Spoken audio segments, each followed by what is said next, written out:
Do you have any questions on this? Mr. President. Thank you, Peter. Mr.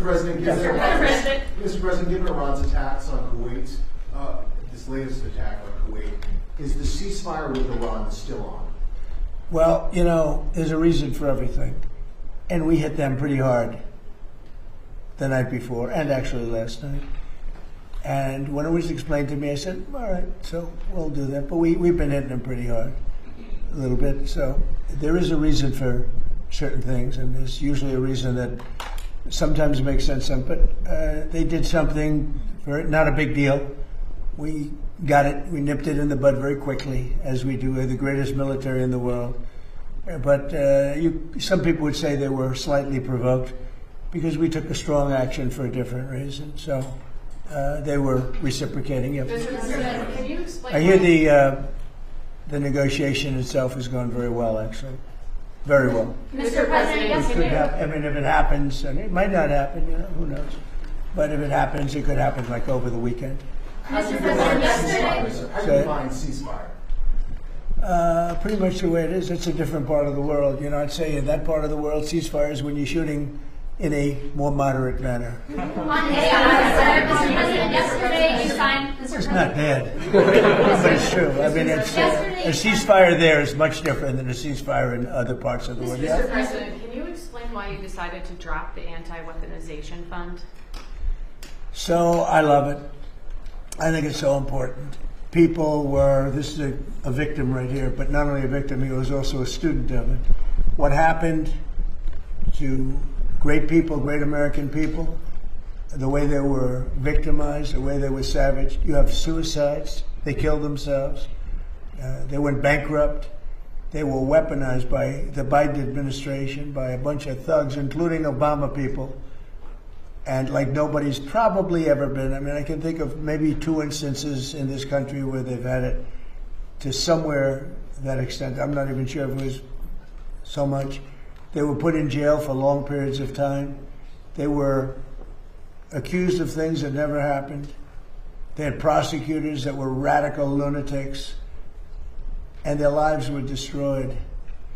And frankly, we had a lawsuit that against us on the weaponization, where the judge, a radical left judge, ruled against it. And we'll see how that all works out. But a radical left judge ruled against it. But these people, their lives have been destroyed. Their families have been destroyed. Many of them. I'm not just talking about a few people. Many of them. I'm one of them. They raided my house, Mar-a-Lago. That never happened. Nobody ever thought of anything like that. It turned out that it was a total fake. Everything about it was fake and corrupt. We have all the information. You know, the good advantage to sitting here is we can get information that you wouldn't get by what we have and what we are going to be showing over the coming weeks and months. You're not even going to believe. Some of you will believe it, like CNN will believe it because they knew what was going on. They're crooked as hell. CNN's a very corrupt organization, but with a corrupt reporter standing right there. Never smiles. She never smiles. She's a young, beautiful woman, never smiles. I never see a smile off her face. I see her standing there with hatred in her eyes, like she has hatred because we have borders, because we have a strong military, because we cut our taxes, because we do things that everybody wanted, and then we win our election in a massive landslide. We win 87% of the counties in this country. Nobody's ever heard of a thing like that. And that's because we're doing the right job. And we took a detour down to Iran because we can't let Iran have a nuclear weapon under any circumstances. We can't let that happen. So the reporters should be happy. They shouldn't be unhappy. They should be very happy. Because you know what we're doing? We're saving our country. Yes, President, 2 questions. One on Iran and then one on your birthday. Okay. You will. The first one is, are you concerned at all that the IRGC could sabotage any potential deal? And then the second one is, you have a birthday coming up. I won't say which number, but it's a big birthday. So you're going to blow out some candles on a cake, hopefully. What are your wishes that you'd like to see accomplished for the next year for the United States and your presidency? Well, I'll go in your order. Anything can happen, you know, when you're dealing with Iran, but when you're dealing with other countries. But that's a very volatile part of the world, probably the most volatile part of the world. It's very The people are volatile. The leadership, you see what's going on. We've gone through 3 teams of leadership. It's been we're military. There's never been a military like what we have. We could go another 2-3 weeks and just wipe everybody out. I'd rather not do that. Very easy to do. They're ready to do it. They want to do it. They want to do it. But if we can get something down in writing which will accomplish the same thing without killing everybody, I'd like to do that. Most of my people, I think, would like to do that. Some people wouldn't, but most of them would. But we had to take a detour as far as wishes for, and I'm very proud of that detour, By the way, just to finish off on that, we had the strongest stock market in history, and I said we have no choice, we have to do it. I knew it would affect it, but I was very happily surprised when I saw that today we hit another stock market high. I mean, we have the highest stock market in history with a military conflict going on, or a war. Some people call it war, some people call it a military. It's not a big thing for us. We have a great military. It's not a big thing for us. But if I didn't do that, I spoke to people like Peter, great financial people, Scott and Howard and lots of others. I said, we just hit the greatest stock market in history. Everyone's 401ks are the highest they've ever been. Everybody's making a lot of money. Costs are coming down. We took over the highest cost and the highest inflation in the history of our country. Costs are coming down. Everything's good. And I hate to tell you this, but we've got to take a little detour and go down to a place called the Islamic Republic of Iran. And we're going to have to stop them from having a nuclear weapon. That's what we've done. And they've agreed to that. By the way, if they sign the agreement, they will have agreed to, we will not have a nuclear weapon or bomb. We will not develop one. We will not buy one. Originally it was we will not develop. I said, what about if they buy? That went into a 2-week negotiation. But in the end, we got that. Now, we got it if they signed the paper. In theory, they're pretty close to signing a paper. We've actually gotten along with them very well. And what you saw for the last few nights? It takes 2 to tango. You understand that. We hit them very hard on something else, unrelated. And so they were responding. But, and not very strongly. As far as birthday, as far as wishes, I want to just, we have a phrase, I think it goes down, I would think, in the history of our country, maybe the history of the world, is the greatest slogan or phrase ever. Make America great again. That's all I want. I want to make America great again. I think we've come a long way. I think we're the most respected country in the world right now. By far, the most respected. President Xi told me, I was talking about, he's a friend of mine, he's a good man. I hate to say it because the press goes and they say, oh, we called him a good man. He is a good, he's for China, I'm for the USA, It's like one of those things. But we do very well now with China. When I came here, we're not doing well with China. My first term, when I inherited that, it was like what China was doing to us was incredible. I don't blame China. They took advantage of stupid people, really stupid people. So we're doing great. But the phrase, make America great again, that's all I want. Very simple phrase to think of. And I think it's the greatest in the history. I would say that's probably the greatest phrase in the history of the world, not only here. There's never been anything like it. Make America great again. That's what I've done. And we've made it great. In fact, in a way, I want to use it because I would never give it up. MAGA is too good. It's too good. It really is the Republican Party. That's why we're doing so well. That's why we, if you look at the Republican Party from before I came till now, this is a much different party. It's a much bigger party. We have many, many more people. And I think the thought, the mind, the thought is much different than it was 10 years ago. It's been, it's amazing. A much more powerful party, much different party, and a much more impactful party. Thank you very much. 2 questions on Iran. Go ahead. First, you said last week that the U.S. would go in and dig out the buried nuclear material in with them. With them. Right. Did That's possible. Iran actually agree to that? Well, it depends on what day you're talking about. They did agree, and then sometimes they agreed. Well, that's what I'm saying. That's one of the things we talk about.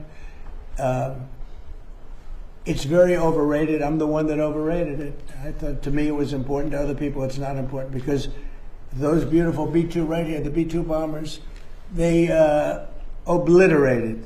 When CNN said maybe it was an obliteration. They knew, I mean, before the pilots even came back home, before anybody saw the site. But then the Atomic Energy Commission went, they said it was obliterated. That stuff is buried underneath a mountain that virtually collapsed. It's very, very hard to get it. But nevertheless, I want to get it. We're the only ones, us and probably China are the only two countries that have the equipment where you can do that. So, yeah, I want to get it. We have, at different times, they've changed their mind a couple of times. But as it stands now, we will go in at some time in the not too distant future. It's very safe down there. You know, we have, with Space Force, we have cameras. Every angle of those three sites are being watched at all times. If anybody went there, we'll see exactly what's happening, and we'll blow it up a little bit further. But as far as getting it, is the B-2 bombers did a job like nobody's ever seen. In the night, with no moon, dead darkness, at 1 o'clock in the morning or so, they dropped those bombs, the biggest, just about as big a bomb as you can ever find, and it went down air chutes. It was hard to believe that they can do the technology. It followed a beam right into the air chutes, exploded. Very hard to get that material, but I still nevertheless want it. And I don't want to do it if we're in conflict. I don't want to put men in that kind of danger. I remember Jimmy Carter had some bad problems in Iran with the hostages. I don't want to ever put our people in that kind of danger. But when it's over, as of this moment, it's agreed that we will go in with them. We will get it, and we will destroy it. It will be destroyed. And sorry, I have a follow-up, Mr. President. My second question. Is it possible to get to a deal with Iran, whether to go in and do that or to open up the Strait of Hormuz without seeing an Israeli cessation of their hostilities in Lebanon? I think it would. We're trying to separate it. I mean, you look, it's a very different kind of a thing. We actually spoke with Hezbollah for the first time ever. We didn't know they spoke. And they agreed yesterday they're not going to shoot. Israel's not going to shoot. We're just going to see. But I'd like to separate it. I'd like to have it a separate thing because it is separate. But Israel, hey, look, they've been a great partner. Bibi Netanyahu's been, for me, a great partner. For other people, not so good. For me, he's been very good. We were very effective what we've done. And they needed us. They couldn't have done it without us. Couldn't have even come close. And they needed us, and they got us to help them with a real problem, because Iran was a real problem, a big problem, a worldwide problem, because they wouldn't have stopped with Israel. They would have blown up the Middle East. And you saw that by the rockets. All those rockets that went to the five, mostly for the most part, the 5 countries outside of Israel, those rockets were aimed there before we hit them with the B-2 bombers. They were going to blow up the Middle East. They were going to blow up Israel, but they were going to blow up the Middle East. And I stopped it, and I'm very proud I stopped it. And we also stopped it in the first term when I terminated the Iran nuclear deal penned by Barack Hussein Obama. It was one of the dumbest deals I've ever seen. And this has no relation. I like these morons, these Democrats, D-U-M, Democrats, that go on television and say, oh, well, this is just like the Obama deal. This is the exact opposite. This is no path to a nuclear weapon. That was an absolute path to a nuclear weapon that you couldn't have done anything about. This is the exact opposite. They gave billions and billions of dollars to Iran, including $1.7 billion put into a Boeing 757 with the seats taken out because there wasn't enough room if you left the seats, with $1.7 billion in cash taken from the banks in D.C., Maryland, and Virginia, and flown to Iran, 1.7 in green cash, and then tens of billions of dollars given to Iran by our government. Frankly, they picked the wrong country, but maybe we're going to be getting along with Iran. We're going to find out. You know, there is a good possibility, I think, because without the bombing, that wouldn't have worked, without the blockade. The blockade is the most powerful thing. I think the blockade maybe has more impact than the bombing has. But the blockade that we have, the naval blockade, is incredible. Now, one ship has gotten through, unless we wanted it to.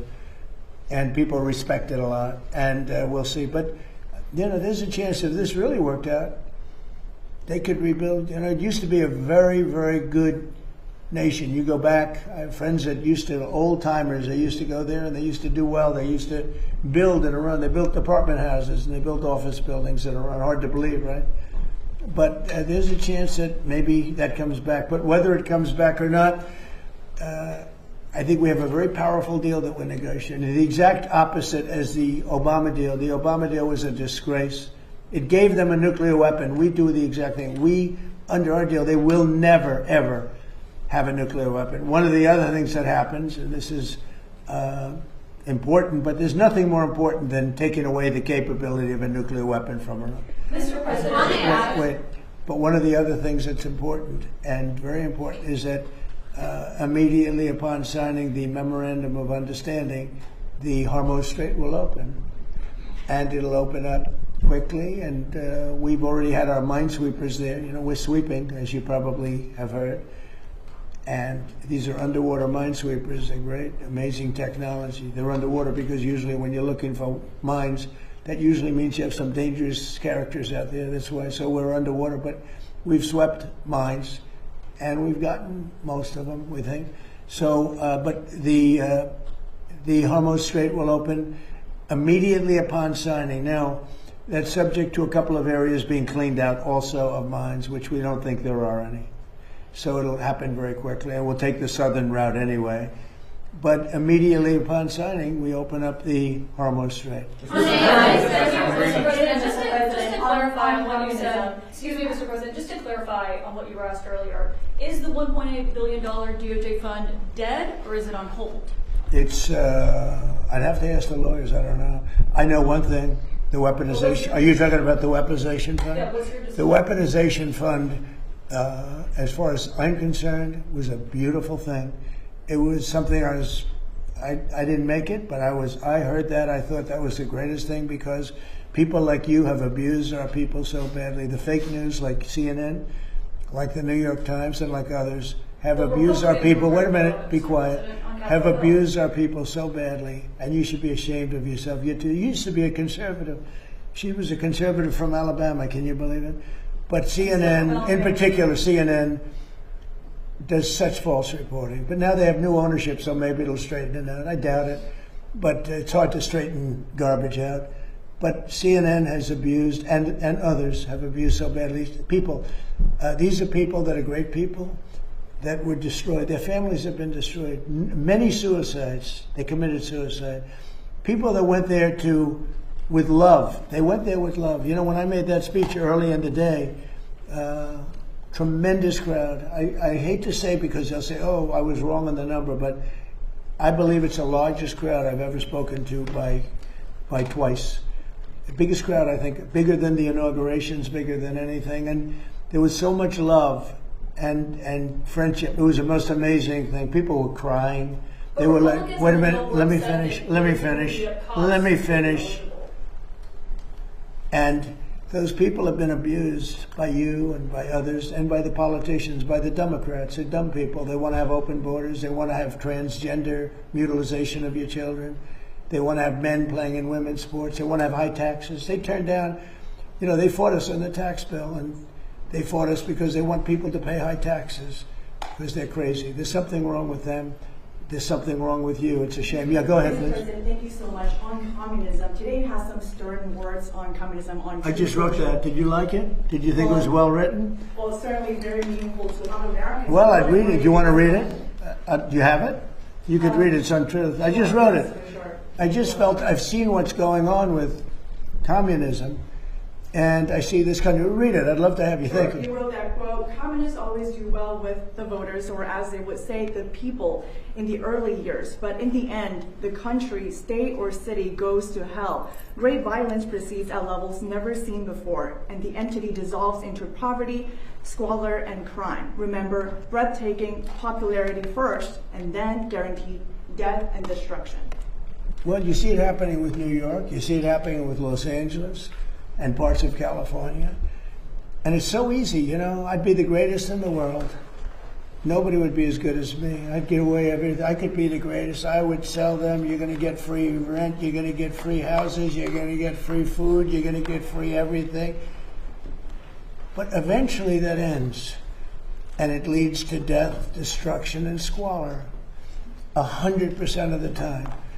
When I watched New York, and I liked him very much, he stood right here, and he's been in the office a couple of times, the mayor of New York. I think he's a very nice person, and I don't know, he's a smart guy. I don't understand why he thinks it's okay for all these companies that pay hundreds of millions of dollars in taxes a year to leave. Because you're not going to have any tax base, and you're going to end up in hunger and squalor and death and destruction. I would be better than him if I wanted to go that route. Ladies and gentlemen, you no longer pay rent.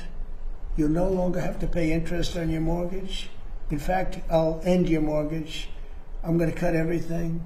You're no longer going to have to pay for food. I'm going to give you a grocery store, and I'm going to give you free food. You're no longer going to have, you're going to have the greatest life ever. Follow me, you're going to have the greatest life. And you know what?